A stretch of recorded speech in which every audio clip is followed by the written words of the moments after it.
할렐루야. 2025년 7월 3일 목요일 아침입니다. 지난밤도 잘 주무셨나요?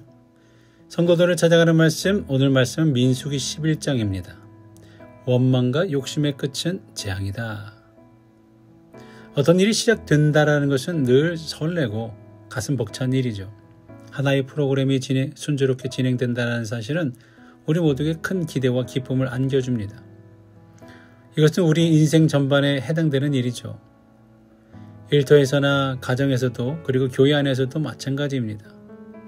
그럼에도 불구하고 어떤 시작한 일이 시작되고 진행될 때 우리에게 가장 먼저 다가오는 것은 예상치 못한 답답함, 지침 이런 것들이 일 수 있습니다.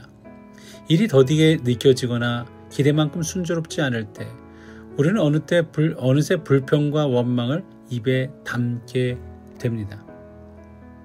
자신도 모르게 자연스럽게 튀어나오는 말들이 바로 그것이죠. 아우, 짜증나네. 왜 이렇게 안 되는 거야? 왜 나만 자꾸 시키는 거예요? 하나님은 지금 도대체 뭐 하시는 겁니까? 이런 말들이 우리 입술에서 흘러나올 때 우리는 그 말 속에 우리 마음의 상태와 믿음의 실체가 드러나고 있음을 종종 잊고 살아갑니다. 그런데 오늘 본문 민수기 11장 우리에게 중요한 질문을 던지죠. 하나님께 들리는 우리의 말은 어떤 말이어야 하는가? 라는 말입니다. 1절 말씀, 여호와께서 들으시기에 백성이 악한 말로 원망하매 여호와께서 들으시고 진노하사 여호와의 불을 그들 중에 붙여서 진영 끝을 사르게 하시매. 히브리 원문은 1절에 바예히라는 단어로 시작을 하죠. 이 말은 단순한 서술이 아니라 그런데도 혹은 그럼에도 불구하고 라는 반전의 의미로 앞에 나오는 이 접두사, 접속어입니다. 즉 이스라엘 백성이 시내산에서 하나님의 보호와 인도하심을 경험하고도 그 은혜를 기억하지 못하고 불평하게 되었다는 말이죠. 본문에서 원망과 불평했다라는 표현은 히브리어로 케미트 오네힘이라는 단어입니다. 이 단어는 단순한 불만을 토로하는 정도가 아니에요. 혼잣말하듯 중얼거리며 이유도 명확하지 않는 상태에서 짜증을 키워가는 것을 의미하죠. 즉 스스로 감정을 확대시키며 불평을 퍼뜨리는 상태를 묘사하는 표현입니다. 더욱 놀라운 표현은 여호와의 귀에 들렸다라는 거예요. 여호와의 귀에 들렸다. 베오즌의 아도나이, 즉 하나님의 귀에 직접 닿는 불평이었다라는 말이에요. 사람들끼리 넋두리처럼 한 말 같지만 하나님께는 직접 도전하는 소리가 되었던 거죠. 그래서 하나님은 단순히 기분이 나빠서가 아니라 그분의 은혜를 기억하지 못하고 부정하는 그들의 태도에 대해 진노하신 겁니다. 원망은 하나님의 은혜를 부정하는 행위이기 때문이죠. 한번 생각해 보세요. 그들은 시내산에서 하나님의 임재와 말씀, 구름 기둥과 불 기둥을 체험했어요. 그리고 드디어 약속의 땅을 향해 역사적인 여정을 시작했습니다. 그 여정은 기쁨과 기대가 넘치는 길이어야 했어요. 그런데 시작부터 그들의 입에서는 불평이 터져 나왔고 그 말이 결국 자신들을 불태워버리는 불이 되어 돌아오고 맙니다. 어떻게 이런 일이 있을 수 있을까요? 왜 이렇게 되었을까요?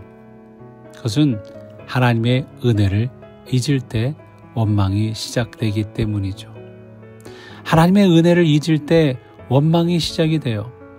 이스라엘 백성은 하나님의 능력으로 홍해를 건넜고 하늘에서 내려온 만나를 먹었고 반석에서 물을 마셨으며 구름 기둥과 불 기둥으로 하나님의 인도와 보호를 받았어요. 그리고 마침내 그토록 기다리던 약속의 땅을 향해 역사적인 첫걸음을 내딛었습니다. 그 여정은 참으로 기대와 감격이 넘치는 여정이었어야 마땅했어요. 그런데 민수기 11장은 너무도 충격적인 장면으로 그 이야기를 시작하죠.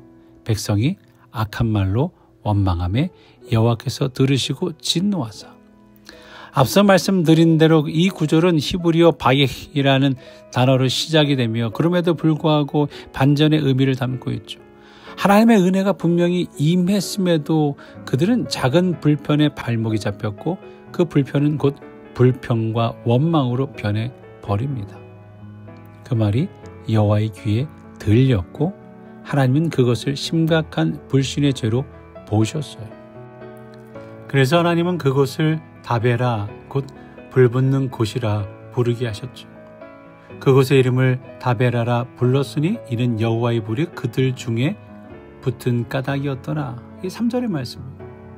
사랑하는 미네소타 한인연합감리교회 성도 여러분, 우리가 받은 은혜를 잊으면 그 자리는 불만과 불평이 자라나는 자리가 됩니다. 그리고 그 말은 여전히 하나님의 귀에 들리는 말이 되죠.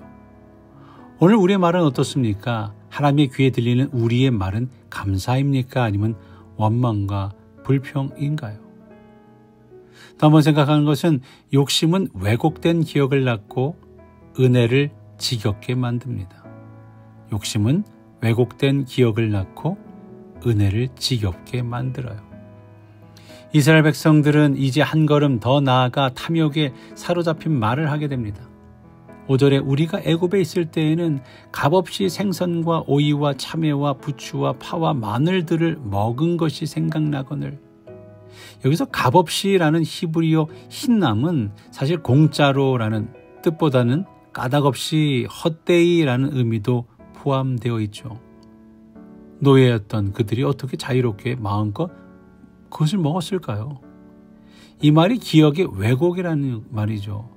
고통은 지워지고 맛있는 음식만 남아있는 선택적 기억입니다. 그리고 그 기억은 하나님이 주시는 만나를 하찮게 여기게 만들었어요. 6절에 이제는 우리의 기력이 다하여 이 만나 외에는 보이는 것이 아무것도 없도다. 하나님이 매일같이 내려주신 하늘의 양식, 그 생명의 양식을 그들은 지겹다고 말하는 거예요. 히브리어에서 이들이 욕심을 품었다라고 표현할 때 욕망에 사로잡힌 욕망, 즉 강박적인 탐욕을 뜻하는데요. 이 욕심은 하나님의 은혜조차 시시하게 느끼게 만듭니다. 그 은혜의 양식은 이제 지겹고 애굽의 고기와 마늘, 오이만 그리운 거예요. 사랑하는 성도 여러분, 한마디로 욕심이 그들의 시선을 흐리게 한 겁니다. 그리고 하늘에서 내리는 은혜조차 하찮게 만들어 버린 거죠. 더 한번 생각해 보게 되는 것은 욕심의 끝은 결국 재앙이 된다라는 거죠. 하나님은 모세의 기도를 들으시고 원망하는 백성들의 요구대로 메추라기를 보내셨어요. 본문에 따르면 메추라기는 하루 길거리 사방에 걸쳐 퍼졌고 지면 위로 2규빗 약 90cm 높이로 몰려들었어요. 32절에 그날 종일 종야와 그 이튿날 종일토록 메추라기를 모으되 적게 모은 자도 10호멜이라. 10호멜은 엄청난 양입니다. 1호멜은 약 220리터, 또 약 55갤런 정도거든요. 밀가루 포대 20kg짜리가 약 11포대 분량이라는 거예요. 그렇다면 10호멜은 2200리터, 550갤런, 110포대의 고기인 거죠. 사람이 모은 최저가 한 사람이 모은 최저가 그 정도였다는 말입니다. 하지만 그 고기를 입에 넣기도 전에 하나님의 심판이 임합니다. 33절에 고기가 아직 이 사이에 있어 씹히기 전에 여호와께서 백성들에게 진노하사.